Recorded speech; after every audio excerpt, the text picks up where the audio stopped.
So yesterday this generator shut down and it spewed out a bunch of oil, and I thought the engine was toast.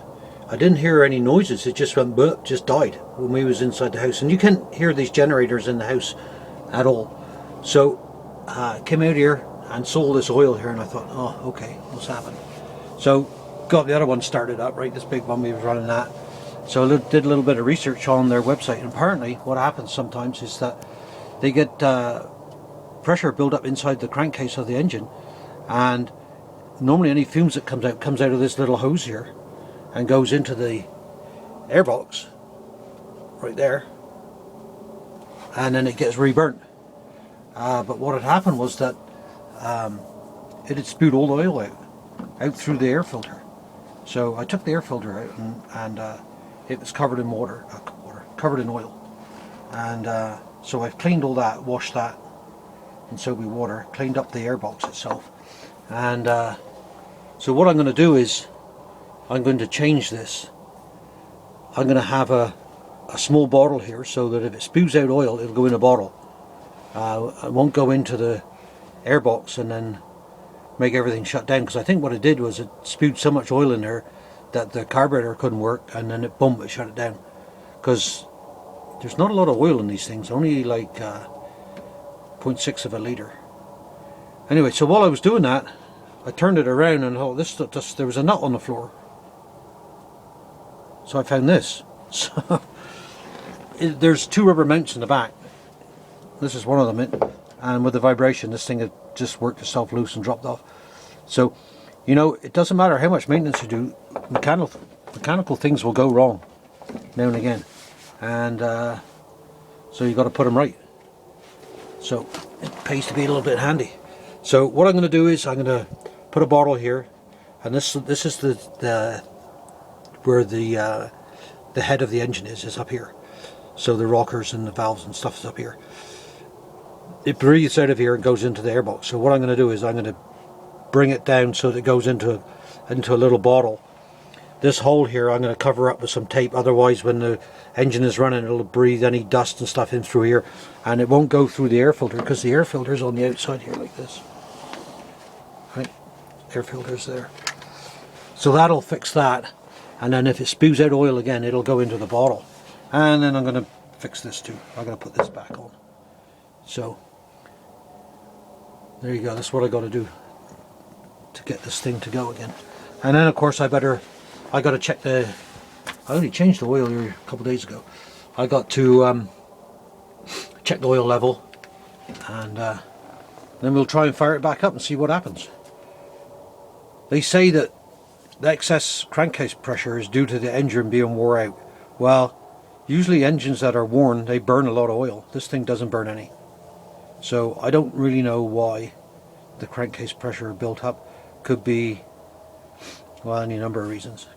Could be a bit of moisture in this pipe here. Something got frozen in there. Pressure builds up, out it all comes. Because we've had like unusual weather here. Like today is going to be +1, and yesterday was -20, day before -30. So that's a recipe for building up moisture and such. So anyway, we'll put this all back together, and then we'll see what happens. But I think that's what the problem was. Okay, let's get after this thing and get it done. Okay, so I've got the engine mount back on, and I've got the air filter in, the cover back on. I've checked the oil. The oil is good, so you know, oil's a little bit like blood when you spill it. You know, it always looks worse than it is. So this hole here where this breather went in, I've just put a little bit of masking tape on that just to see, you know, if this thing is going to start okay and everything else. And this other breather here that goes into the bottom of the airbox, that's the vent from the gas tank.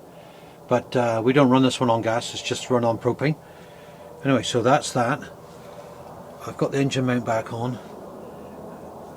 I need to go to the store and get a longer piece of hose. I need the hose to come right down to the ground here, so we're to the bottom on the floor. then I can stand the hose inside a bottle, and then if it loses any oil. But for now I just want to make sure that this thing is going to start up and run.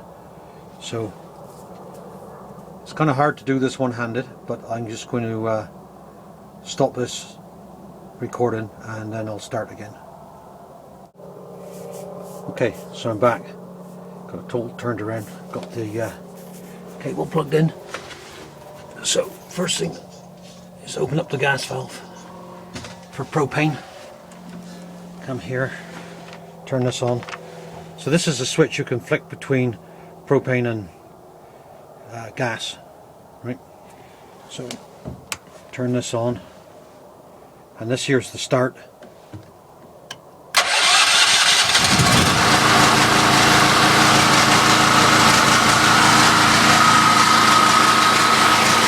it looks like it's running.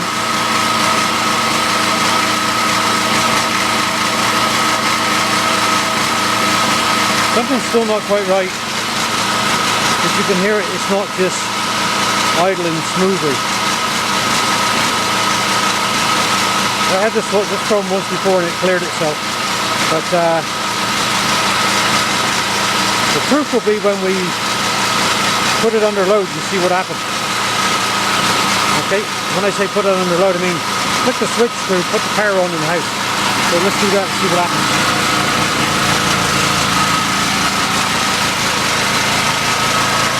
Oh, now it's running good. You can hear the engine is under a bit of load and it's running smoother. Okay, so we'll have to let it run for a while and see what happens.